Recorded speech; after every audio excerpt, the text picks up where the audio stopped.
नमस्कार। आज हम एक बहुत ही दुखद घटना पर बात कर रहे हैं जो ढाका बांग्लादेश में हुई। जी, वो मिलिट्री ट्रेनिंग जेट वाला हादसा जी एक स्कूल की बिल्डिंग पर। बहुत ही भयानक खबर थी। हाँ, बिल्कुल। हमारे पास जो रिपोर्ट्स हैं उन्हीं के आधार पर आज हम इस पर थोड़ी गहराई से चर्चा करेंगे, समझने की कोशिश करेंगे कि क्या हुआ, कैसे हुआ। ठीक है। तो ये घटना जैसा कि पता चला है 21 जुलाई 2025 की है। बांग्लादेश वायुसेना का एक F7 BGI ट्रेनिंग जेट था हाँ, ये चीनी बना हुआ जेट है। और ये ढाका के उत्तरा इलाके में माइलस्टोन स्कूल और कॉलेज की इमारत पर गिर गया। जी। और सबसे दिल दहलाने वाली बात जो सामने आ रही है वो पायलट की आखिरी कोशिश है। फ्लाइट लेफ्टिनेंट मो तौकीर असलाम। हाँ, उन्होंने कोशिश की कि विमान को घनी आबादी वाले इलाके से दूर ले जाएं। चलिए इसी पर और बात करते हैं। तो ये हुआ 21 जुलाई को दोपहर के करीब 1 बजे का वक्त था। मतलब स्कूल चल रहा था, बच्चे क्लास में थे। हाँ, बिल्कुल। और जगह थी माइलस्टोन स्कूल और कॉलेज, उत्तरा ढाका में। काफी व्यस्त, मतलब रिहायशी इलाका है वो। और विमान, जैसा आपने बताया, F7 BGI ट्रेनिंग के लिए इस्तेमाल होता है। जी, वायुसेना इसे ट्रेनिंग के लिए इस्तेमाल करती है।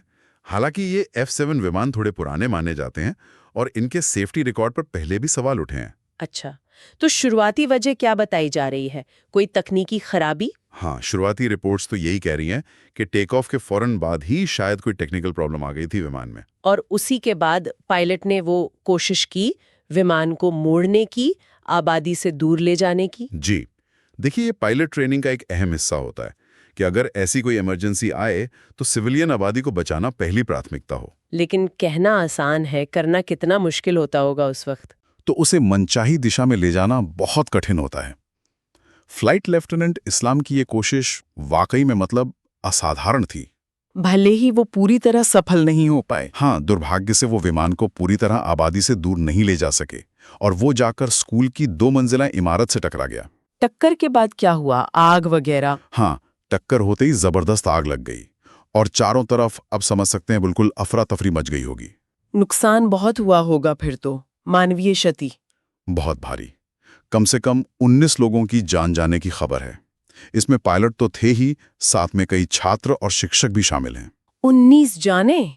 और घायल? घायलों की संख्या 160 से ज्यादा बताई जा रही है और इनमें से कई लोग बहुत बुरी तरह झुलसे हैं या गंभीर रूप से घायल हैं। ओह, मंजर तो बहुत ही भयानक रहा होगा।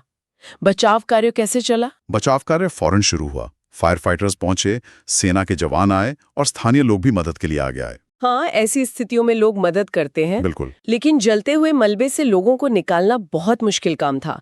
स्कूल के बाहर का माहौल बहुत दर्दनाक था। पेरेंट्स अपने बच्चों की खबर के लिए परेशान थे, बदहवास थे और पूरे इलाके में धुआं और आग की लपटें थीं। जाहिर है, इतनी बड़ी घटना के बाद सरकार की तरफ से क्या प्रतिक्रिया आई? सरकार ने तेजी से रिएक्ट किया। जो अंतरिम नेता है मोहम्मद यूनुस, उन्होंने अगले दिन यानी 22 जुलाई को राष्ट्रीय शोक दिवस घोषित किया। और जांच? हाँ, पूरी जांच का वादा किया गया है, ये पता लगाने के लिए कि हादसा क्यों हुआ और क्या कहीं सुरक्षा प्रोटोकॉल में कोई लापरवाही तो नहीं हुई। इसके लिए एक हाई लेवल कमेटी भी बना दी गई है। यानी विशेषज्ञों की एक टीम। जी। और दूसरी तरफ जाहिर है जो पीड़ितों के परिवार हैं, उन्होंने अंतिम संस्कार की प्रक्रिया शुरू कर दी है। बहुत ही दुखद माहौल है। इस हादसे का क्या महत्व है? मतलब सिर्फ ढाका के लिए या इसका कोई बड़ा संदर्भ भी है? देखिए, ये सिर्फ आंकड़ों की बात नहीं है। ये पिछले कई दशकों में बांग्लादेश की शायद सबसे भीषण विमानन त्रासदियों में से एक है। और इसका एक बड़ा संदर्भ ये है कि ये शहरी इलाकों के नजदीक जो सैन्य विमानों का ऑपरेशन होता है, उससे जुड़े खतरों को उजागर करता है। हाँ, ये बात तो है, आबादी के इतने करीब। बिल्कुल। यह हमें याद दिलाता है कि सुरक्षा इंतजाम कितने जरूरी हैं और हमारे पायलटों को भी, खासकर जब तकनीक साथ ना दे, तो किन जोखिमों का सामना करना पड़ता है। और ढाका जैसे घनी आबादी वाले शहर के पास एयरबेस होने पर भी सवाल उठेंगे अब। हाँ, ये बहस पुरानी है, लेकिन इस घटना ने उसे फिर से ताज़ा कर दिया है कि क्या ऐसे बेस शहर के इतने पास होने चाहिए। तो कुल मिलाकर ये एक बेहद दुखद हादसा था। पायलट की आखिरी कोशिश के बावजूद भारी जानी नुकसान हुआ और अब एक जांच चल रही है। जी।